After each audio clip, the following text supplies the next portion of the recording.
welcome back to the channel. Today I have a really fun video planned, as today we're going to be making a ring with a stone set in it. It's one that I've been wanting to do for a really long time now, so I'm really excited that I finally get to do that. I just want to give a quick thank you to everyone who watched my last video though. It was my first video I've ever made and I got some really great feedback and support on that. So if you did watch that, thank you. If you didn't watch that, I'll drop a link in the description so you can go watch it. It was a really fun video to make and I think you'll enjoy it a lot. Now today, like I said, we're going to be making a ring with a stone set in it. Now this ring here is sort of a first prototype at this. I made a few mistakes in it, so we're going to be correcting those today in the design, just sort of starting from scratch, learning from what I did wrong.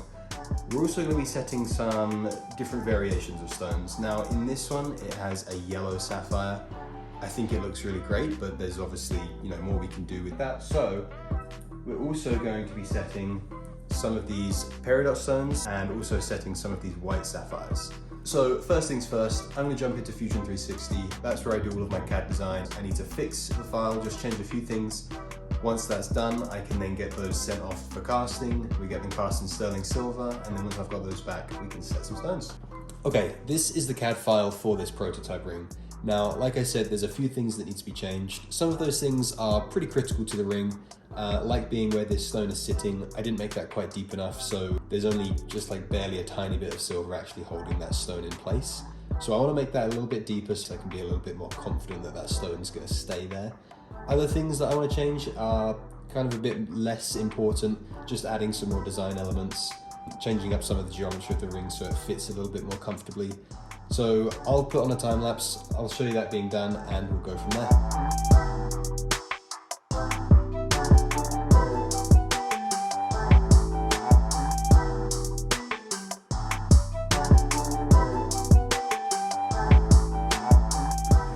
Okay, so it's been a couple of days and I got the rings cast and they're here. So before I show you the rings actually, I realized I never showed the final CAD design.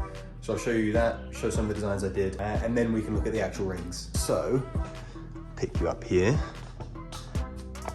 So this is the final design. As you can see, I added some more space in the top here so that the gem has more like space to actually sit and be held by the metal. Let me see if I can roll this back. I also added this little thing.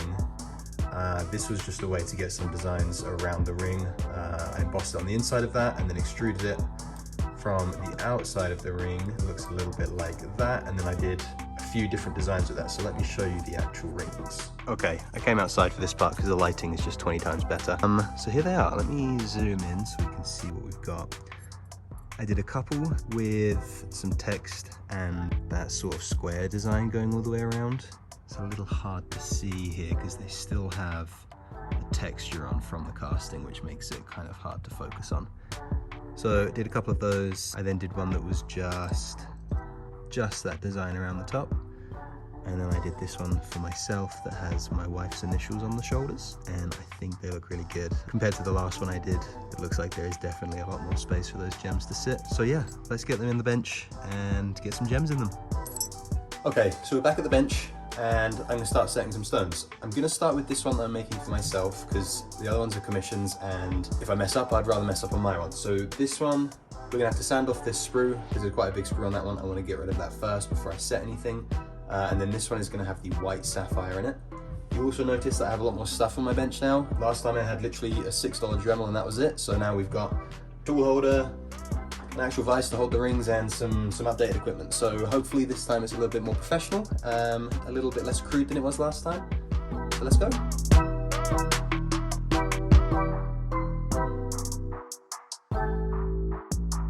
Alright, so all of the sprues have been sanded off now. I know that's not the best way to do that. I should probably just get a jeweler's saw and cut most of the sprue off. So the crudeness does not end today like we hoped, but it's all gone. Took a little bit of time, but now we're ready to just grind out a little bit of the space in here so that this sapphire fits in there. There's just a little bit that needs to come off, and then yeah, then it'll be good to set.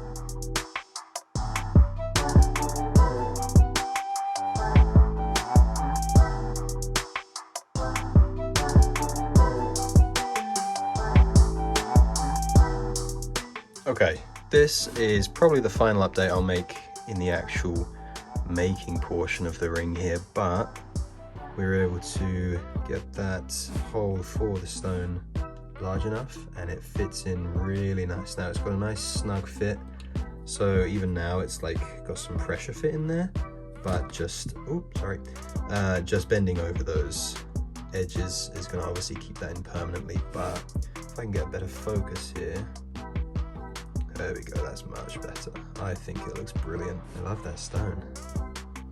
Okay, let's get this set properly.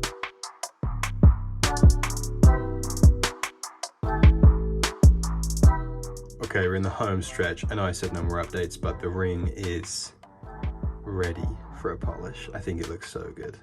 I cannot wait to see how this one comes out. Okay, I'll get to it and I'll show you when it's done.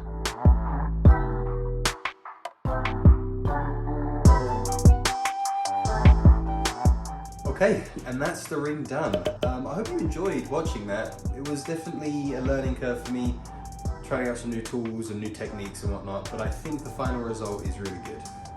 Comparing to the initial attempt, I think the changes I made to having the stone sit a little bit higher, it worked out really well. It looks like a really polished piece of jewelry, and I'm happy with how it came out. So I'm going to go ahead and finish up the rest of the rings. Hopefully you're seeing pictures or video of that now.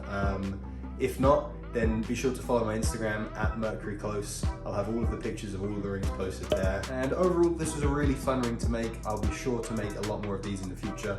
But thanks for watching. If you enjoyed, please hit subscribe, please hit like, follow me on Instagram too. Again, @MercuryClose. But yeah, thanks for watching.